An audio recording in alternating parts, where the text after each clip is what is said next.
안녕하세요. 진서TV 유튜브 진서입니다. 요즘 세상에 굶어 죽는 사람이 어딨어? 이런 생각 하시는 분들도 계시죠? 굶어 죽는다. 이거 완전 딴 세상 이야기 같잖아요. 근데 실제로 우리 이 지구 안에서 일어나고 있는 일입니다. 유엔에 따르면 전 세계의 기아 인구가 3년 연속 계속 증가하고 있는 추세고요. 그리고 우리랑 가까운 북한에서도 주민의 43%가 영양 부족으로 죽어가고 있어요. 근데 더 놀라운 사실은 우리 이 지구에는 세계의 모든 사람을 충분히 먹여 살릴 만한 식량이 충분하다는 거죠. 근데 그 분배 과정에서 발생하는 다양한 문제들 때문에 한쪽에서는 식량이 남아 돌고 한쪽에서는 식량이 부족해서 굶어 죽는 그런 일이 발생을 한다는 거예요. 여러분은 추악한 자본주의의 진실을 마주할 준비가 되셨습니까? 오늘 리뷰할 책은 장 지글러의 왜 세계의 절반은 굶주리는가 입니다.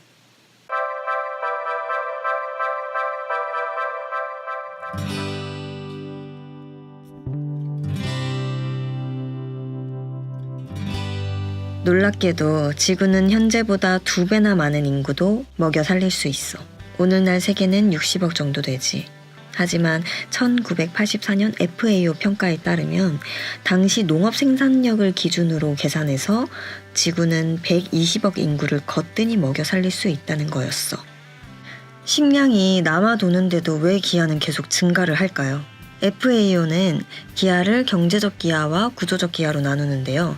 경제적 기아는 돌발적이고 급격한 일과성의 경제적 위기로 발생하는 기아. 예를 들면 가뭄이나 허리케인 이런 것들이 갑자기 들이닥쳐서 식량이 갑작스럽게 바닥이 나서 죽음의 위기에 처한 기아를 말합니다. 그리고 구조적 기아는 장시간에 걸쳐서 식량 공급이 지체되는 그런 경우를 이야기를 하는데요. 이런 경우에는 비타민 결핍, 단백질 부족 이런 것들로 영양 부족에 시달리면서 서서히 죽어가게 되는 겁니다. 경제적 기아는 자연재해 이런 걸로 생기는 거면 구조적 기아는 왜 생기는 걸까요? 일단 그 이유는 내전이 막 끊임없이 일어나는 그런 아프리카 지역의 경제적 구조, 그와 맞물린 아프리카 나라들의 정세와 구조적 문제들 그런 것 때문이라는 거예요. 그리고 또 다른 이유는 다국적 기업들의 무분별한 개발로 인한 자연오염, 지구온난화나 사막화, 산림 파괴 이런 것들로 인해서 정작 그 나라들이 농경지를 경작할 수 있는 땅이 줄어들고 있다는 거죠. 막대한 이익 창출을 위해서 이익단체나 다국적 기업들이 인간의 윤리를 무시하고 막 사재기를 벌이는 방식으로 그렇게 막 투기가 난무하고 근데 정작 이런 것들로 피해를 받고 있는 난민의 구호에는 안중에도 없다는 거예요. 이렇게 다국적 기업의 횡포는 우리가 다 알고 있겠지만 아주 심각합니다. 세계 옥수수 수확량의 4분의 1이 부유한 나라의 소들이 먹고 있어요. 네. 지구 반대편에는 옥수수조차 없어서 굶어 죽어가고 있는 사람들이 있는데 강대국과 초국적 기업들의 이윤의 극대화를 위해서 곡물 가격을 올리기 위한 그런 것들 때문에 그 남아도는 식량을 그냥 폐기해버리는 거죠. 한마디로 인류의 식량난, 구조적 기아는 다국적 기업의 횡포와 전쟁, 독재, 국제 정세와 투기 이런 것들 때문에 인간의 이해관계 때문에 인위적으로 발생한다는 거예요. 그러니까 부패한 정권과 독재로 인한 사회 구조 문제로 인해 빚어지는 필연적인 결과라는 거죠.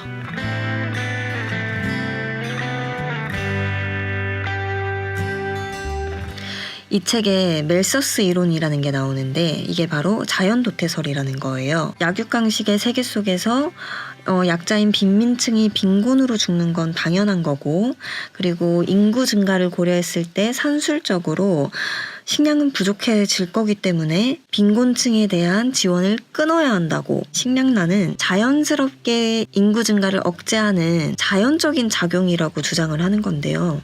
어때요? 우리는 굶지 않아도 되는 나라에서 태어났고 또 그들은 약자이기 때문에 굶어 죽는 게 당연하다고 생각을 하시나요? 우리 잘못이 아니고 그들이 운이 없어서 우리가 할 수 있는 건 없다.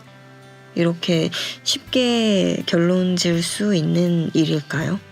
약자는 빈곤으로 죽는 거고 강자가 살아남는 게 그게 당연하다고 생각하십니까?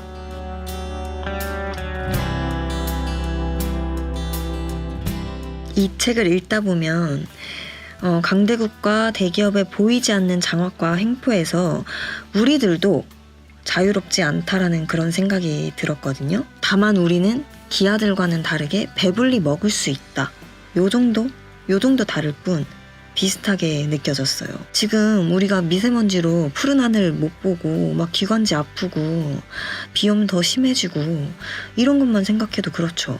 미세먼지, 사막화, 산림벌채, 지구온난화 이런 것들이 부패한 정권과 독재로 인한 사회구조 문제로 인해서 빚어지는 필연적인 결과라는 거예요. 그러면 우린 뭘 할 수 있을까요, 도대체? 과연 이런 전 지구적인 문제를 나 하나가 바꿀 수 있을까?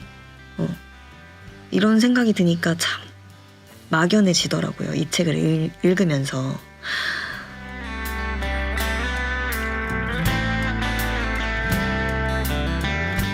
책에서는 후원도 좋지만 그것은 근본적인 해결책이 아니고 제3세계의 나라들이 자립할 수 있는 그런 힘을 키울 수 있도록 우리가 도와줘야 한다고 이야기를 합니다. 제가 읽은 책을 보면 해결책 부분에 저도 메모를 제일 많이 해놨어요. 이렇게 보시면 이렇게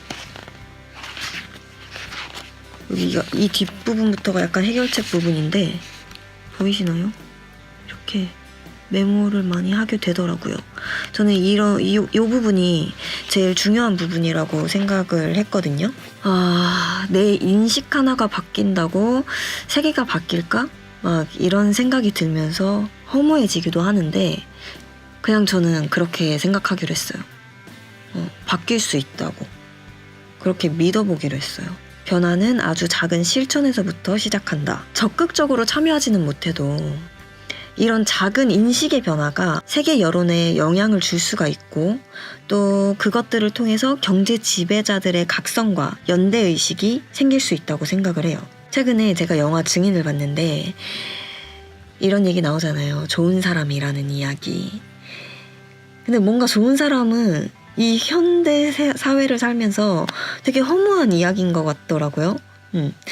결국 정우성은 변호사로서의 돈과 명예를 잃었죠. 대신 얻은 거는 마음의 안정과 사랑. 이런 참 순수해 보이는 이런 가치를 지키면서 사는 사람이 얼마나 될까? 막 이런 생각이 들면서 허무해졌는데 근데 영화가 평점이 되게 높고 관객 수도 되게 많잖아요. 그걸 보고 많은 사람들이 이 마음 한켠에는 이런 순수한 가치를 지키고 싶은 마음이 조금 있구나 이런 생각이 드니까 좀 훈훈해지기도 하고 소수가 누리는 자유와 복지의 대가로 다수가 절망하고 배고픈 세계는 존속할 희망과 의미가 없는 폭력적이고 불합리한 세계이다.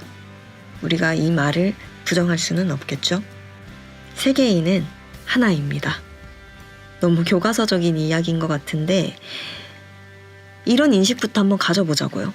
우리 함께 가치를 지켜나가기 위해서 인식을 바꾸기 위해서 조금이라도 애쓰고 이렇게 함께하면 더 좋을 것 같아요. 오늘은 참 말이 주절주절 길었네요. 오늘도 이야기 같이 들어주셔서 너무 감사하고요. 구독하고 앞으로도 함께 책 이야기 그리고 일상 이야기 같이 나눴으면 좋겠습니다. 감사합니다. 안녕.